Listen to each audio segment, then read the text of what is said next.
اور کئی ایسے کیسز ہیں جن میں ابھی خان صاحب کو نامزد کیا جا رہا ہے. مجھے لگتا ہے کہ کوئی 500-600 کے قریب یہ کیسز میں خان صاحب کو نامینیٹ کریں گے. جتنے 9 مئی کے بعد پرچے درج ہوئے پاکستان میں، سلسلہ یہ بنایا جا رہا ہے کہ ہر ایک مقدمے میں درج کیے جائیں تاکہ خان صاحب کو اتنا بھگائیں کہ وہ تھک جائیں اور کہیں کہ جناب مجھے گرفتار کر لیا جائے. عمران خان صاحب کے اوپر درج کیسز کے حوالے سے تھوڑی سی اپڈیٹ میں آپ کو دینا چاہتا ہوں کہ یہ کیسز ہیں کتنے، ہیں کیا، اور کیا ان کی تفصیلات ہیں.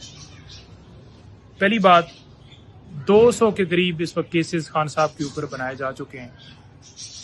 زیادہ تر کیسز کے اندر ایما کا رول شامل ہے، یعنی کہ خان صاحب کی ماں کے اوپر یہ روڈ بلاک ہوا، خان صاحب کی ماں کے اوپر ٹریفک بند ہوئی، خان صاحب کی ماں کے اوپر توڑ پھوڑ ہوئی، خان صاحب کی ماں کے اوپر یہ جو ہے املاک کو نقصان پہنچایا گیا.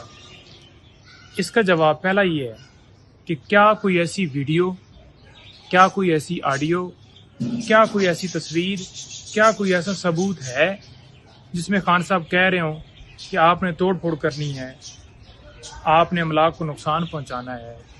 کبھی آپ 302 کی ایف آئی آر ان پہ کر دیتے ہیں، کبھی آپ دہشت گردی کے پرچے کر دیتے ہیں، کبھی کوئی ایف آئی آر اچانک سے نظر آ جاتی ہے اور ہم کہتے ہیں جی کوئٹہ جانا ہے، جی میاں والی جانا ہے، جی ڈیرہ غازی خان جانا ہے، جی اسلام آباد جانا ہے، جی راولپنڈی جانا ہے. جی تو یہ جو سلسلہ ہے یہ رک نہیں رہا.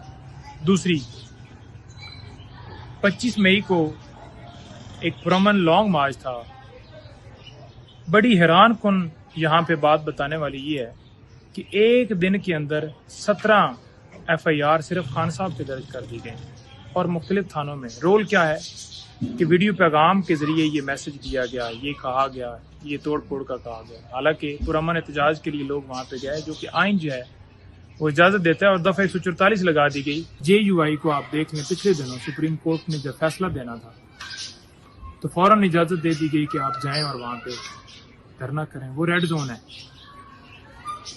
تو ریڈ زون میں جب اجازت دے دی جاتی ہے، جب پاکستان تحریک انصاف نکلتی ہے تو فوراً دفعہ 144 سزا دی جاتی ہے اور کہا جاتا ہے کہ کار سرکار میں مداخلت ہوئی ہے.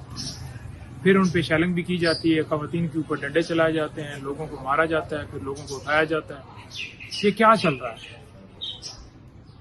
دوسرے جو کیسز ہیں، ایک نیب کا القادر ٹرسٹ کیس، ایک توشہ خانہ، اور توشہ خانہ کے علاوہ ایک کمپلینٹ ہے توشہ خانہ کی، اور بے شمار مقدمات ہیں. کوئٹہ میں جیسے قتل ہوا، ڈیرہ غازی خان میں اینٹی کرپشن کی ایف آئی آر ہوئی، وہ اس میں بھی خان صاحب جو ہے وہ اینٹی کرپشن کی طرف سے کوئی ثبوت نہیں ملے اور ان کی ضمانت کنفرم ہونی تھی، کیونکہ جب ثبوت ہی نہ ہو تو ضمانت تو کنفرم ہوتی ہے. جو گرفتاری تھی تو سپریم کورٹ نے کہہ دیا ہے کہ وہ غیر قانونی گرفتاری تھی، اور عمران خان صاحب کو سپریم کورٹ کے احکامات کی روشنی میں ریلیز کیا گیا. تو وہ غیر قانونی گرفتاری کے اوپر لوگوں نے احتجاج کیا تو لوگوں کو جو ہے وہ گرفتار کر کے اندر ڈال دیا گیا، ایف آئی آریں درج کر دی گئیں.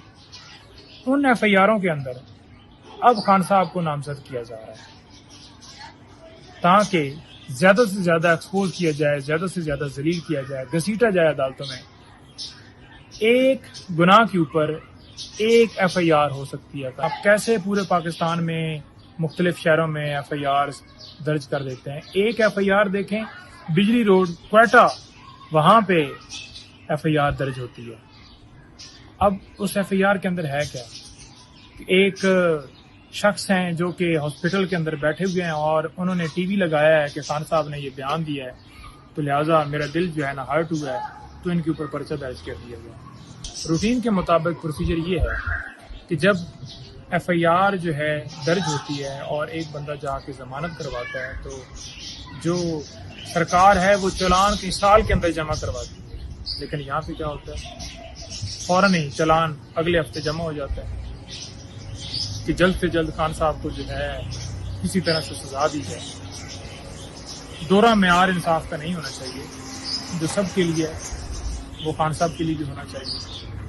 اب کئی ایسے کیسز ہیں جن کے اندر چلان جمع ہے، ٹرائل چل رہا ہے. کئی ایسے کیسز ہیں جن میں خان صاحب ضمانت پہ ہیں اور ابھی یہ بری ضمانتیں چل رہی ہیں. کئی ایسے کیسز ہیں جن میں ضمانتیں ریسنٹلی کنفرم ہوئی ہیں اور ان کے اندر بھی چلان فوراً جمع ہو جائے گا.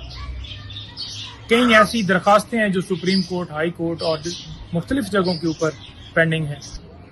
اور کئی ایسے کیسز ہیں جن میں ابھی خان صاحب کو نامزد کیا جا رہا ہے. مجھے لگتا ہے کہ کوئی 500-600 کے قریب یہ کیسز میں خان صاحب کو نامینیٹ کریں گے. جتنے 9 مئی کے بعد پرچے درج ہوئے پاکستان میں، سلسلہ یہ بنایا جا رہا ہے کہ ہر ایک مقدمے میں درج کیتے جائیں تاکہ خان صاحب کو اتنا بھگائیں کہ وہ تھک جائیں اور کہیں کہ جناب مجھے گرفتار کر لیا جائے.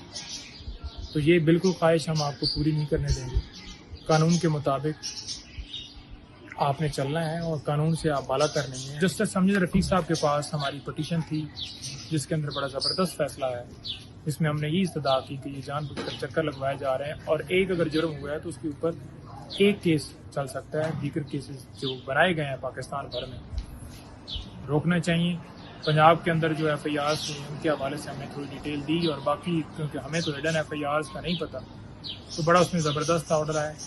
اس کے اندر یہ کہا گیا کہ آپ نے خان صاحب کو کسی کیس کے اندر کسی ایف آئی آر کے اندر نامینیٹ کر کے کسی طرح سے آپ نے ہراساں نہیں کرنا.